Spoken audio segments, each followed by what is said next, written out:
उधर पंजाब के बठिंडा में कुछ लोगों ने दिन दहाड़े भरे बाजार में मौजूद कुछ दुकान में हमला कर दिया। इस हमले में कई दुकानदार गंभीर रूप से घायल हो गए। हमला करने वाले लोग वहां 15 से 20 की संख्या में पहुंचे थे, जिनमें कई लोगों ने अपने चेहरे को कपड़े से ढक रखा था। बाइक पर सवार होकर पहुंचे हमलावरों ने हाथों में धारदार हथियार और लोहे की रॉड ली हुई थी।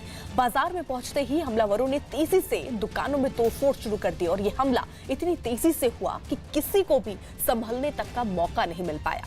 हमलावरों को देखते ही कुछ दुकानदार अपनी जान बचाकर भागते दिखे। इस दौरान हमलावरों ने कुछ दुकानों के अंदर घुसकर जमकर तोड़फोड़ की और दुकान के अंदर लगे कांच के काउंटर को तोड़ दिया। इस दौरान लोगों की भीड़ दुकान के बाहर जुट गई, लेकिन किसी ने भी हमलावरों को रोकने की हिम्मत नहीं दिखाई, क्योंकि सबके मन में एक डर सा दिख रहा था। क्योंकि 15 से 20 हमलावर यहाँ पर पहुंचे थे। किसी के हाथ में तलवार तो किसी में लोहे के रॉड हाथों में थामे ये हमलावर दुकान में दाखिल हुए और वहां पर दुकानदारों से मारपीट करते हुए नजर आए और साथ ही साथ जो कांच का काउंटर था उसे भी तोड़ते हुए तस्वीरों में कैद हुए हैं।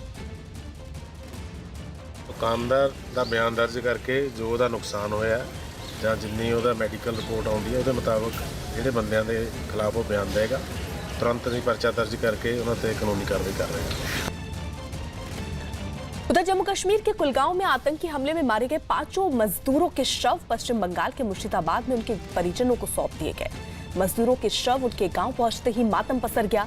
परिजनों का रो रो कर बुरा हाल है। बंगाल सरकार में मंत्री फरहाद हकीम पीड़ित परिवारों को 5 लाख के मुआवजे का चेक सौंपेंगे, जिसका ऐलान ममता बनर्जी ने कल ही किया था। जिसके बाद जब ये परिजनों के पास शव पहुंचा तो वहां मातम पसर गया।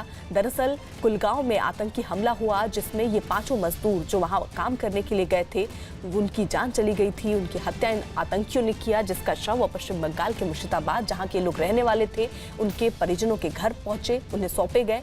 मजदूरों के शव उनके गांव पहुंचते ही मातम पसर गया। परिजनों का रो रो कर बुरा हाल है। पंजाब सरकार में मंत्री जो है वो 5-5 लाख के मुआवजे इन लोगों को सौंपेंगे। उधर अमेरिका ने बगदादी के खात्मे का एक वीडियो जारी किया, जिसमें बगदादी के ठिकानों पर गोलीबारी और अमेरिकी सैनिकों की कार्रवाई का सबूत होने का दावा किया गया। वीडियो में कंपाउंड के पास कुछ लड़ाके दिखाई दिए। थोड़ी ही देर बाद उन लड़ाकों पर हेलीकॉप्टर से गोलीबारी की गई, जिसके बाद वहां से धुएं का गुब्बार उठने लगा। बताया गया कि कंपाउंड के पास खड़े लड़ाकों ने पहले अमेरिकी हेलीकॉप्टर को निशाना बनाया, जिसके बाद उन पर एयर स्ट्राइक की गई। इस एयर स्ट्राइक के बाद अमेरिकी सेना ने उस परिसर की घेराबंदी की जिसमें बगदादी छिपा हुआ था। इसके बाद बगदादी ने खुद को बम से उड़ा लिया।